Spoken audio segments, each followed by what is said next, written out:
এই ভাইটা আছে আজকে 2 মাস ধরে আইছে ভাই। এদিকে আসেন ভাই, আসেন ভাই। এখন আপনার ইউর ফ্রম নেপাল। ভাই হয়েছে নেপালি, বুঝছেন?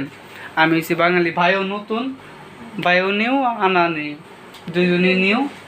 এখন হয়েছে মনে করেন কি, আমাকে তো কুইয়া পাঠাইছে, আমরা দুবাই থাকছি 1 বছর। এখানে মনে করেন কি ফাইসে গেছি কেমন, এই যে মনে করেন কি এই দেশের ভাষা জানি না, বলছে দালালে ভাষা জানি, সব জানি, খাবার টাবার রান্দাবাড়ি আরবি খাবার। বাট আমি রেস্টুরেন্টে কাম করছি অনেক বছর, আমার কিছু অভিজ্ঞতা আছে। ভাই কোনো রেস্টুরেন্টে কাজ করে নাই, ভাই পড়াশোনা করছে। ভাই হয়েছে ডাইরেক্ট আয়া পড়ছে, পড়াশোনা শেষ ভাই আয়া পড়ছে।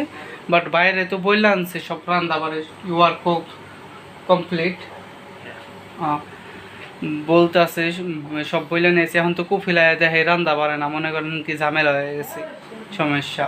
মনে করেন আরবি জানে, এখন হয়েছে ওইও আরবি জানে না, আমিও আরবি জানি না। ওই আবার ইংলিশ জানে, মনে করেন। তারপরও আরবি দেশে মনে করেন ইংলিশ টুকটাক চালানো যায়, বাট তারপরও চলতে আসে না, আরবি জানতেই হবে লাজিম। মনে করেন এই দেশে মানুষ ইংলিশ